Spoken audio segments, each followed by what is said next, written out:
Hey guys, welcome to उन्नति seal. आप सुन रहे हैं अनूप सर को। आप देख रहे हैं उन्नति सील। आज हम लोग करेंगे अकबर के बारे में। अकबर स्टार्टिंग करने से पहले बता दें, हमारे चैनल को अभी तक सब्सक्राइब नहीं किए तो जल्दी से सब्सक्राइब कर लीजिए और साथ ही साथ बेल आइकन को दबा दीजिए।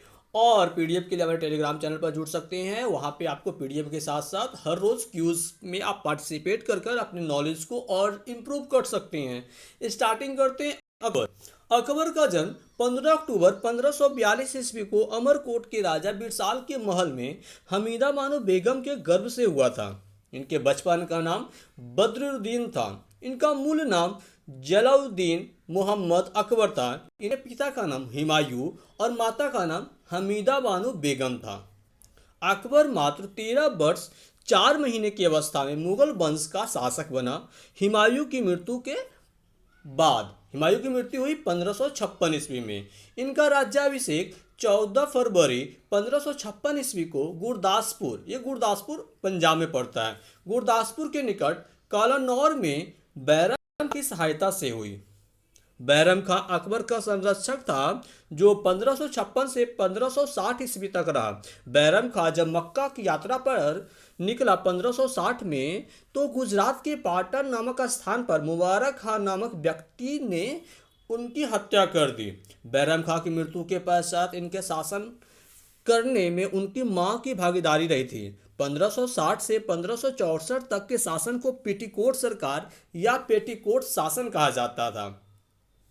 1560 ईस्वी में इनका निकाह आमेर के राजा भारमल की पुत्री जोधाबाई से हुई। अकबर मुगल वंश का पहला शासक था जो धर्मनिरपेक्ष दृष्टिकोण रखता था। इन्होंने अपने शासनकाल में चारबाग शैली का विकास किया था। अकबर द्वारा किए गए महत्वपूर्ण कार्य, ये काफ़ी इंपॉर्टेंट है, ध्यान दीजिएगा। दास प्रथा का अंत 1562, इसमें क्वेश्चन इंपॉर्टेंट है।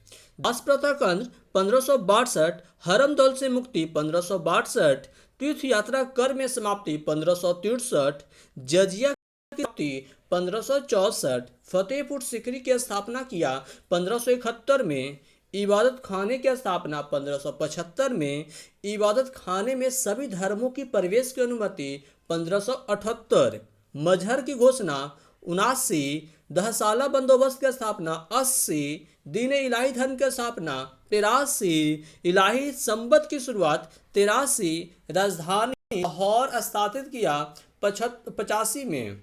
इसमें सारे क्वेश्चन इंपॉर्टेंट हैं, ध्यान दीजिएगा। दीन इलाही धर्म का प्रधान पुरोहित अकबर स्वयं था। दीन इलाही धर्म मानने वाला प्रथम और अंतिम हिंदू व्यक्ति बीरबल था। बीरबल का जन्म 1528 ईस्वी में उत्तर प्रदेश के कालपी में हुआ था। इनके पिता का नाम मुल्ला साहब जो एक हिंदू पुरोहित थे। अकबर के दरबार में रहने वाले संगीतज्ञ निम्न प्रकार हैं, देखिएगा। तानसेन, बैजू बाबरा, बाज बहादुर, रामदास। ये रामदास 98 नहीं समझना आपको। रामदास अकबर के दरबार में रहते थे। अकबर के दरबार में रहने वाले संगीतज्ञ में प्रसिद्ध तानसेन से। तानसेन का मूल नाम रामतनु पांडे या रामतनु मिश्र था, जिनका जन्म 1506 ईस्वी को ग्वालियर में हुआ था और इनकी मृत्यु 1589 ईस्वी को आगरा में हुआ था। इनके समाधि भी ग्वालियर में बनाए गए हैं। इनके बचपन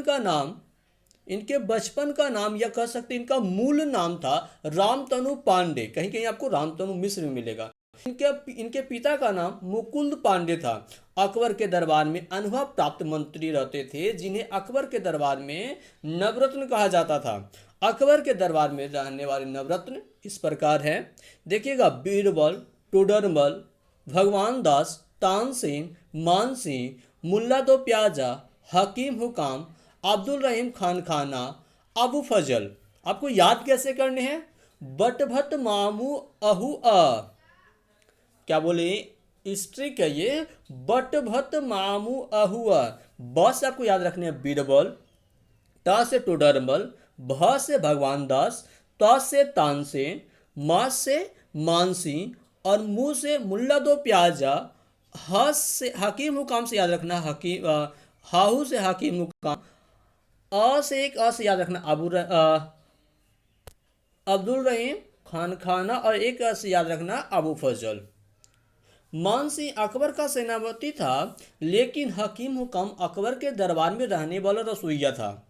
अब्दुल रहीम खान खाना जो बैरम खां के पुत्र था वही अकबर के पुत्र जहांगीर के गुरु भी था। यानी कह सकते हैं जहांगीर के गुरु का नाम अब्दुल रहीम खान खाना था जो बैरम खां का पुत्र था। बैरम खां के बारे में बताएं कि हुमायूं बैरम खां की सहायता से पुनः गद्दी पर बैठा था और बैरम खां ही अकबर का संरक्षक था 1556 से 1560 तक। अकबर के दरबार में रहने वाले चित्रकार दासबंद, बसावन, अब्दुल समद तथा मोहम्मद हुसैन काश्मीरी थे, लेकिन इनमें सबसे प्रसिद्ध अब्दुल समद थे। अकबर के गुरु का नाम अब्दुल लतीफ था। अकबर के दरबार में अब्दुल समद को श्री कलम और मोहम्मद हुसैन काश्मीरी को जड़ी कलम की उपाधि दी गई थी। तानसेन की प्रमुख कृतियां देखिएगा, मियाँ का मल्हार, मियाँ की टोडी, मियाँ का सरंग, कई बार क्वेश्चन में आए हुए हैं मियाँ की टोडी, एक बार आए हुए थे मियाँ का मल्हार, ये किनकी कृति है? तो तानसेन की, याद रखिएगा।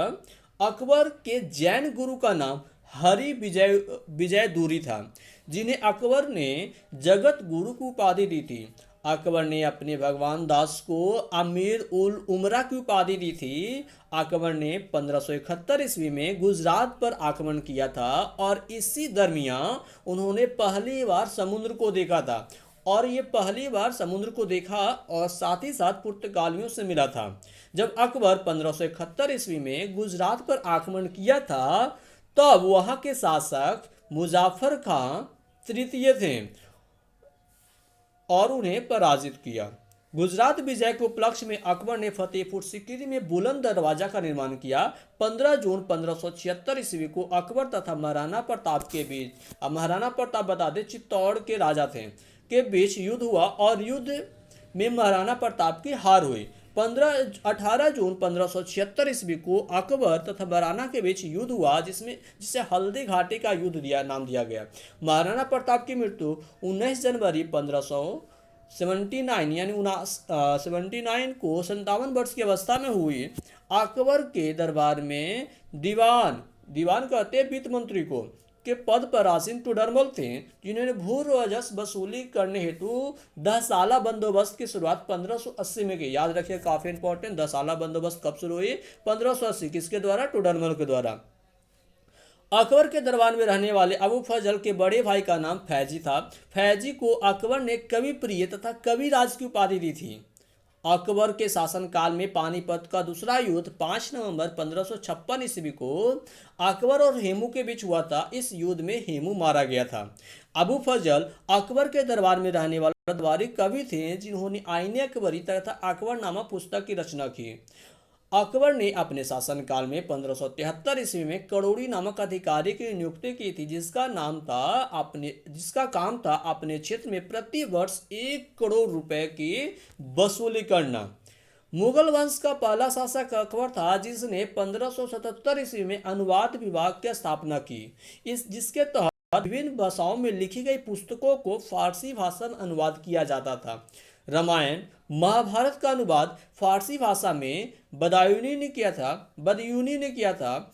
महाभारत को बदायूनी ने रजनामा नाम से किया था, जिसका शाब्दिक अर्थ होता है युद्धों की पुस्तक। कई बार क्वेश्चन में आए हुए एग्जाम में कि महाभारत को फारसी भाषा में किस नाम से किया गया था? रजनामा से। रजनामा का अर्थ क्या होता है? युद्धों की पुस्तक। सूरदास द्वारा रचित पुस्तक नल दमयंती को फारसी भाषा में अनुवाद जी ने सहेली नाम से किया था। रास्तरंगनी का फारसी भाषा में अनुवाद मोहम्मद मुल्ला शाह ने किया था। पंचतंत्र जो मूल रूप से संस्कृत में लिखी गई है, उस विष्णु शर्मा के द्वारा उसे फारसी भाषा में अनुवाद 2 नामों से किया गया, जिसका विवरण इस प्रकार है। मोहम्मद हुसैन फैजी ने पंचतंत्र को फारसी भाषा में अनुवाद यार दानिश नाम से किया था। अबू फजल ने पंचतंत्र को यारे दानिश नाम से किया था। लीलावती जो एक गणित की पुस्तक है, फारसी भाषा अनुवाद फैजी ने की थी। मुगल काल की राजकीय भाषा फारसी है। और अकबर ने जो स्थापत्य कला का निर्माण किया उसका विवरण इस प्रकार है। अकबर ने हुमायूं का मकबरा का निर्माण दिल्ली में कराया। आगरा में लाल किला, लाहौर किला, इलाहाबाद का किला, पंचमहल की स्थापना, फतेहपुर सीकरी की स्थापना, इबादत खाने की स्थापना, बुलंद दरवाजा की स्थापना, जोधाबाई का महल की स्थापना, ये सब कराया। 16 अक्टूबर 1605 ईस्वी को अकबर की मृत्यु हो गई अतिसार नामक बीमारी के कारण। तत्पश्चात आगरा के निकट सिकंदरा में उन्हें दफनाया गया।